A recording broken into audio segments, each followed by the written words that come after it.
Last এপিসোডে আমরা দেখেছিলাম যখনই নোবেল ভ্যানিকাকে হারিয়ে দেয় তখনই তার বডির ভেতর থেকে ম্যাগিকুলা বের হয়ে আসে, আর এরই সাথে সে সেখানে লোলোপেজকাকে একটা ডেভিলে কনভার্ট করে ফেলে, যার জন্য সে পাগলের মতো তাদের উপর অ্যাটাক করতে শুরু করে দেয়। আর যখনই গাজা তাকে এই কাজে বাধা দেওয়ার জন্য এগোয় তখনই সে তার হাত গাজার আর পার করে দেয়। আর সবশেষে আমরা দেখতে পারি ওয়াটার স্পিরিটের ম্যাজিক শেষ হয়ে যাওয়ার কারণে নোবেলও তার নর্মাল ফর্মে চলে এসেছে।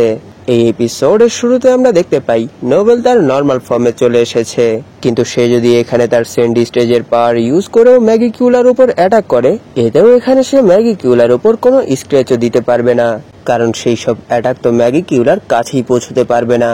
কারণ এখানে ম্যাগিকিউলা তার cards magic the গেইন্ড world activate করে রেখেছে। তখন ম্যাগিকিউলা বলে এখন এই প্লেসের মধ্যে কেউ কোনো ম্যাজিক কাস্ট করতে পারবে না, আর যদি কেউ এখানে তোমাদেরকে বাঁচানোর জন্য চলেও আসে সেই পার্সনও এখানে পুরোপুরি হেল্পলেস হয়ে যাবে। আর এই রিজনটাই তোমাদের এখানে হার মানার জন্য যথেষ্ট, তাই এখন আর কিছু না করে শুধু এই মোমেন্টটাকে এনজয় করো হিউম্যান।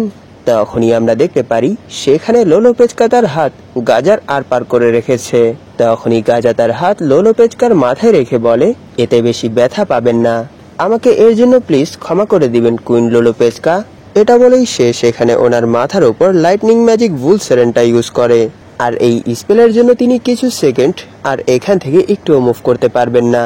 তখনই আমরা একটা ফ্ল্যাশব্যাক দেখতে পাই যেখানে গাজা বলছে সেই দিনের পর আমি এই জিনিসটা ডিসাইড করে ফেলেছিলাম যে আজ থেকে এই কিংডমের যত এনিমি আছে তাদের সবাইকে আমি ডিফিট করব আর এই কিংডমকেও প্রোটেক্ট করব। কিন্তু 6 মাস আগে আমাদের উপর ভ্যানিকা আর ম্যাগিকুলা অ্যাটাক করেছিল, সেই সময় আমি কিছুই করতে পারিনি, যার জন্য সে তোমার উপর সেই কার্জ করতে পেরেছে। তখনই সেখানে গাজা লোলোপেজকার কাছে ক্ষমা চাইতে শুরু করে, কারণ সে এই অ্যাটাকের মধ্যে লোলোপেজকাকে প্রোটেক্ট করতে পারেনি। আর এরই সাথে সে এটাও বলে যে আমি স্পিরিট গার্ডিয়ানের পোস্টে ফিট বসিনি। এইসব শুনে লোলোপেজকা বলে না না তুমি এসব কি বলছো, যদি তুমি সেই সময় সেখানে না থাকতে তাহলে আমি সেখানেই মরে যেতাম।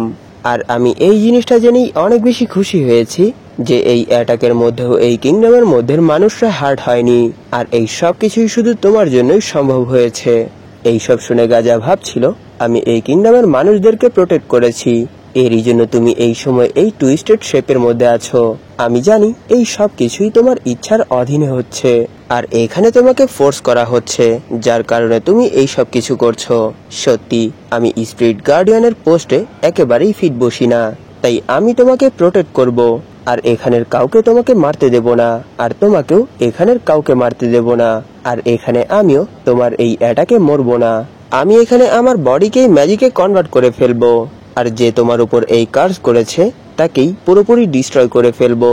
তখনই আমরা দেখতে পারি গাজা ম্যাগিকিউলার উপর অ্যাটাক করে দিয়েছে, আর এরই সাথে সে সেখানে তার আল্টিমেট লাইটনিং ম্যাজিক অ্যাপোক্লিপ্টরা এক্সকিউজা ইউজ করে, আর এই অ্যাটাকের ইম্প্যাক্টে ম্যাগিকিউলার বডি পুরোপুরি ধুলায় কনভার্ট হয়ে যায়। এখানে গাজার এই অ্যাটাক এত বেশি পাওয়ারফুল ছিল যে সেটা বাহির থেকেও স্পষ্ট দেখা যাচ্ছিল। তখনই সেখান থেকে নোবেল দৌড়ে ম্যাগিকিউলার উপর অ্যাটাক করার জন্য আসতে শুরু করে, আর এরই সাথে সে ভাবছিল আমার এখানে শুধু পর্যাপ্ত পরিমাণে সেন্ট পাওয়ারের প্রয়োজন হবে, যার সাহায্যে আমি এখানে ম্যাগিকিউলার উইক পয়েন্টে অ্যাটাক করতে পারবো। আর এখানে গাজার অ্যাটাকের জন্য তার সেই পয়েন্ট এক্সপোজ হয়ে গেছে।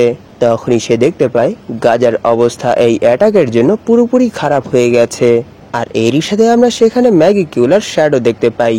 তখন ম্যাগিকিউলা বলে তাহলে এটা এরকম একটা পাওয়ার যেটা একটা হিউম্যান তার লাইফ সোর্সকে জ্বালিয়ে ম্যানিপুলেট করে। সত্যি এই পাওয়ার আমি যতটুকু এক্সপেক্ট করেছিলাম তার থেকেও অনেক বেশি ছিল। তখনই আমরা দেখতে পারি গাজার অ্যাটাকে ম্যাগিকিউলার বডিতে একটা স্ক্র্যাচও পড়েনি, কারণ এখানে ম্যাগিকিউলা তার বডির উপর আল্ট্রা হিলিং কার্জ স্পেল কাস্ট করে রেখেছে, যার জন্য তার বডি পুরোপুরি ভ্যাপোরাইজ হয়ে যাওয়ার পরও সে আবার পুরোপুরি হিল হয়ে গেছে। আর এরই সাথে সে বলে এটা আমাদের লাস্ট ফাইটের মতোই, কিন্তু এখানে তুমি আর তোমার সেন্ট স্টেজের পাওয়ার ইউজ করতে পারবে না। আর এরই সাথে দেখো এখানের সবকিছুই পুরোপুরি শেষ হয়ে গেছে। এইসব বলেই ম্যাগিকিউলা নোবেলের উপর অ্যাটাক করে দেয়। এটা দেখে নোবেল তার স্টেজ টাইমে চলে যায় আর বলে না এখনো কোনো কিছুই শেষ হয়নি। তার এতটুকু বলার সাথে সাথেই সেখানে আমরা দেখতে পারি তার শোল্ডারের মধ্যে একটা কার্ড লেগে গেছে। তখন ম্যাগিকিউলা বলে এখানে তোমাদের জেতার কোনো চান্স নেই, এরপরও তোমরা কেন এখানে এত বেশি স্ট্রাগল করছো? আমি এই জিনিসগুলো কখনোই বুঝতে পারি না। এর মানে কি একটা হিউম্যান সবসময় এভাবেই নিজের লিমিটকে সারপাস করে, আর এরই সাথে নিজেদের এক্সপেকটেশনকেও সারপাস করে, আর নতুন নতুন স্পেল ক্রিয়েট করে। কিন্তু এখানে এরকম কোনো পার্সন নেই যে এখানে এরকম একটা স্পেল ক্রিয়েট করতে পারবে যার সাহায্যে সে আমাকে হারাতে পারবে। এক হায়ার লেভেল ডেভিল কখনোই এক লোয়ার লেভেল ডেভিলের কথা শোনে না। আর তোমরা এখানে হিউম্যান যারা তাদের মিনিংলেস থটের উপরই টিকে থাকে আর ইউজলেস জিনিসের জন্য নিজের জীবনকে স্যাক্রিফাইস করে দেয়। যেমনটা এসিয়া সিলভা, সে তার সন্তানদেরকেই নিজের পাওয়ার বানিয়ে ফেলেছিল, আর এই পার্সন তার কুইনের জন্য লয়ালিটির সাথে ফাইট করেছে। আর তুমি এখানে সেই হোপের জন্য ফাইট করছো যেটা কখনোই এক্সিস্ট করে না। তোমরা হিউম্যানকে কখনোই এরকম থিঙ্কিং এর উপর গিভ আপ করবে না। এইসব শুনে সেখানে নোবেল ভাবছিল, হ্যাঁ, সে এখানে যা কিছু বলছে সবকিছুই ঠিক, কিন্তু এখানে আমি ততক্ষণ পর্যন্ত গিভ আপ করতে পারবো না যতক্ষণ পর্যন্ত আমি এখানে বেঁচে আছি। এইসব ভেবেই নোবেল বলে, ম্যাগিকিউলা, হ্যাঁ তুমি ঠিক বলেছ, আমরা কখনোই কোনো কিছুর উপর গিভ আপ করি না। যদি এরকমও কোনো সিচুয়েশন চলে আসে যেখানে আমরা জানি যে আমরা কখনোই জিততে পারবো না, এরপরেও আমরা সেখানে গিভ আপ করি না, কারণ আমাদের ভেতর যতক্ষণ পর্যন্ত শত্রুর মোকাবেলা করার স্ট্রেংথ আছে ততক্ষণ পর্যন্ত আমরা কখনোই হার মানি না। আমরা আমাদের শেষ নিঃশ্বাস পর্যন্ত হকের জন্য লড়েই যাই। এইসব শুনে ম্যাগিকিউলা বলে, সত্যি আমি কখনোই তোমাদেরকে বুঝতে পারবো না, এরপরেও এটা অনেক বেশি ইন্টারেস্টিং, কিন্তু এখানে আমার হাতে এখন আর অত বেশি সময় বেঁচে নেই যেটা আমি এখানে তোমাদের সাথে নষ্ট করতে পারবো। এটা বলেই ম্যাগিকিউলা লুলু পেস্কার উপর কার্স ওয়ার্ডিং ম্যাজিক এক্সপ্লোডিং লাইফ ইউজ করে, যার সাহায্যে এখানে লুলু পেস্কার বডি ডিস্ট্রয়ের সাথে সাথেই এই ক্যাসেলের ভেতর যতগুলো হিউম্যান আছে তারা সবাই ডিস্ট্রয় হয়ে যায়। এইসব দেখে নোবেল লুলু পেস্কাকে বাঁচানোর জন্য তার দিকে এগোতে শুরু করে। তখনই আমরা দেখতে পারি সেখানে আস্থা চলে এসেছে, আর এরই সাথে সে নোবেলকে ক্রস করে লুলু পেস্কার কাছে চলে আসে, আর সে সেখানে তার ডিমন্ড ডিস্ট্রয়ার শট বের করে লুলু পেস্কাকে এক্সপ্লোডিং হওয়ার হাত থেকে সেভ করে ফেলে। আর এরই সাথে সে সেখানে নোবেলকে দেখে বলে, তাহলে এখানে আমাদের আবার ঠিকঠাক একে অপরের সাথে দেখা হয়ে গেছে।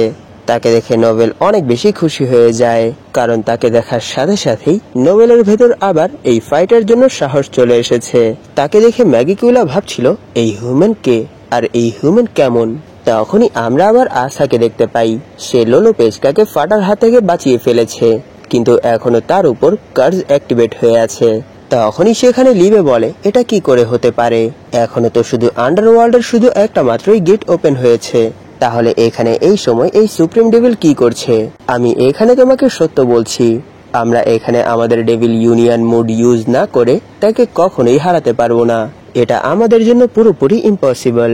তখন সেখানে ম্যাগিকিউলা ভাবছিল, এই ছেলে এখানে লুলু পেস্কাকে এক্সপ্লোড হওয়ার হাত থেকে সেভ করে ফেলেছে, আর এই ছেলে এখানে অ্যান্টি ম্যাজিক ইউজ করছে, আর তার সম্পর্কে ভ্যানিকা আর বাকিরা অনেকবার মেনশন করেছিল। এইসব ভেবেই ম্যাগিকিউলা বলে, এখানে খেলা অনেক বেশি হয়ে গেছে, তাই এখন আমি সর্বপ্রথম ভ্যানিকা আর লুলু পেস্কাকে মেরে ফেলবো, আর এরপর আমি নিজেকে এই ওয়ার্ল্ডের মধ্যে ম্যানিফেস্ট করব। এটা বলা মাত্রই আমরা দেখতে পারি ভ্যানিকা আর লুলু পেস্কার চেস্টের মধ্যে একটা মার্ক অ্যাপিয়ার হয়ে যায়, কিন্তু এর কিছুক্ষণের মধ্যেই সেই মার্ক আবার ডিসঅ্যাপিয়ার হয়ে যায়। আর এরকমটা এই জন্য হয়েছে কারণ এখানে ক্যাপ্টেন শার্লেট তার অ্যান্টি কার্স ম্যাজিক ইউজ করছে, আর এই জিনিসটা দেখে ম্যাগিকিউলা অনেক বেশি শক হয়ে যায়, কারণ এই সময় ক্যাপ্টেন শার্লেটের অবস্থা অনেক বেশি খারাপ হওয়ার কথা ছিল, কিন্তু তিনি এই সময় পুরোপুরি ঠিক আছে, আর এরই সাথে ওনার পাওয়ার ধীরে ধীরে আগের থেকেও অনেক বেশি বেড়ে যাচ্ছে। তখনই আমরা সেখানে ক্যাপ্টেন রিলকে দেখতে পাই, সে বলে, আমি এই টাইপের স্পেল কখনো ইউজ করি না, যার জন্য এই স্পেলটা কাস্ট করতে একটু দেরি হয়ে গেছে। যতক্ষণ পর্যন্ত এই ভ্যালহেলা অ্যাক্টিভেট থাকবে ততক্ষণ পর্যন্ত এই প্লেসের মধ্যে আমাদের যতগুলো মেম্বার আছে তারা মরবে না, তাই তুমি এখানে আমাদের উপর যত ইচ্ছা তত ড্যামেজ দিতে পারবে। আর এরই সাথে সে বলে, তুমি শুধু আর কিছু মিনিট অপেক্ষা করো, দেখো এখানে আমরা সবাই ইনভিজিবল হয়ে যাব, আর এই সব ড্যামেজ আমাদের এই ফাইট শেষ হওয়ার পর আবার আমাদের কাছে চলে আসবে, কিন্তু এতে কি বা আসে যায়। তখনই সেখানে আস্থা ক্যাপ্টেন রিলকে দেখে বলে, সত্যি আমি এই জিনিসটা দেখে অনেক বেশি খুশি হয়েছি যে তুমি এখনো বেঁচে আছো, আর তোমার ম্যাজিক পাওয়ার সত্যি অনেক বেশি অ্যামেজিং। তখন সেখানে ক্যাপ্টেন রিল ভাবছিল, আস্থা তুমি যদি এখানে না আসতে তাহলে আমি সেই এক্সপ্লোজনের আগে এই স্পেলটা কাস্ট করতে পারতাম না। তোমাকে এর জন্য ধন্যবাদ, কারণ তোমার জন্যই আমি এই স্পেল আর আমার এই মাস্টারপিস ক্রিয়েট করতে পেরেছি। এইসব দেখে ম্যাগিকিউলা ভাবছিল, তোমরা আলাদা আলাদা একেবারে ইউজলেস, কিন্তু তোমরা যখন সবাই একত্রে মিলে যাও তখন তোমরা অনেক কিছুই করতে পারো। সত্যি তোমরা হিউম্যান তো অনেক বেশি ইন্টারেস্টিং। এইসব ভেবেই ম্যাগি কিউলা বলে, তোমরা ডার্ক ডিসেইপল যারা আমাকে আর ভ্যানিকাকে এন্টারটেইন করার জন্য এই সময় নিচে মরে পড়ে আছো। আমি তোমাদের সবার ভেতর ভ্যানিকার পাওয়ার, এশিয়া সিলভার পাওয়ার আর লোলো পেস্কার পাওয়ার ভরে দিচ্ছি। আর এরই সাথে আমি এখন তোমাদেরকে ব্লাড, ওয়াটার অ্যান্ড স্টিল কপসে কনভার্ট করে দিচ্ছি। তার এতটুকু বলা মাত্রই সেখানে 100-এরও বেশি ডার্ক ডিসেইপল তাদের উপর অ্যাটাক করে দেয়। এটা দেখে ক্যাপ্টেন ড্রিল আর ক্যাপ্টেন শার্লেটও তাদের উপর অ্যাটাক করে দেয়। আর এরই সাথে সেই প্লেস পুরোপুরি একটা যুদ্ধের ময়দানে কনভার্ট হয়ে যায়। তখনই আমরা দেখতে পারি সেখানে আস্থার পুরো বডি অনেক বেশি পেইন করছে, কারণ সে কিছুক্ষণ আগে তার ডেভিল ইউনিয়ন মুড ইউজ করেছিল। তখনই সেখানে ওয়াটার স্পিড তার ওয়াটার বলের ভেতর আস্থা আর লোলো পেস্কাকে ভরে নেয়, আর এরই সাথে সেই ফাইট থেকে একটু দূরে নিয়ে আসে। আর এরই সাথে সে আস্থাকে লোলো পেস্কাকে সেভ করার জন্য ধন্যবাদ জানায়। তখন আস্থাও তাদেরকে বাঁচানোর জন্য তাকে ধন্যবাদ জানায়। আর এই সময় আস্থা এই ফাইটের মধ্যে কিছুই করতে পারবে না। এরই জন্য সে তাদেরকে বলে, প্লিজ এখানে তোমরাই এই সবকিছু হ্যান্ডেল করে নাও। এটা শুনে নোবেল একটু রেগে বলে, কি তুমি এইসব কি বলছো? তুমি তো এখনই এখানে এসেছো। এটা শুনে আস্থা বলে, নোবেল আমি জানি তুমি এখানে সবকিছুই হ্যান্ডেল করে নেবে। তার এইসব কথা শুনে নোবেল ভাবছিল, আমি জানি তুমি শুরু থেকে এই পর্যন্ত নিজের উপর অনেক বেশি ফোর্স করেছো আর নিজে থেকেই সবকিছু করেছো। আর এটা একটা ফ্যাক্ট যে তোমার এখানে আসার সাথে সাথেই আর তোমাকে নিয়ে একটু ভেবেই আমার ভেতর অনেক বেশি পাওয়ার চলে এসেছে। তাহলে এটা সত্য ছিল, আমি সব সময় নিজেকে এই জিনিসটা বোঝানোর চেষ্টা করেছি, কিন্তু এই মোমেন্টে এই ফিলিংসটা সত্যি অনেক বেশি অদ্ভুত। রিয়েলি আই লাভ আস্থা। আর এখানে ফাইনালি নোবেল এই জিনিসটা একসেপ্ট করে যে সে আস্থাকে ভালোবাসে, কিন্তু এখানে তারা একটা যুদ্ধের ময়দানে আছে। এরই জন্য নোবেল এই জিনিসটার উপর ফোকাস না করে সে শেষবারের মতো সেন্ড স্টেজে আবার ট্রান্সফর্ম হয়ে যায়। আর তার এই ট্রান্সফরমেশনের প্রসেসের সাথেই এপিসোড এখানেই শেষ হয়ে যায়। তাহলে আপনাদের কি মনে হয়, এই ফাইট শেষ হওয়ার পর কি আমরা রোমান্টিক কিছু দেখতে পারবো? আমিও ঠিক জানি না, এটা পরেই দেখা যাবে। তাহলে আর কথা না বাড়িয়ে ধন্যবাদ আপনাদের এই পর্যন্ত দেখার জন্য। তাহলে দেখা হবে এর পরের এপিসোডে।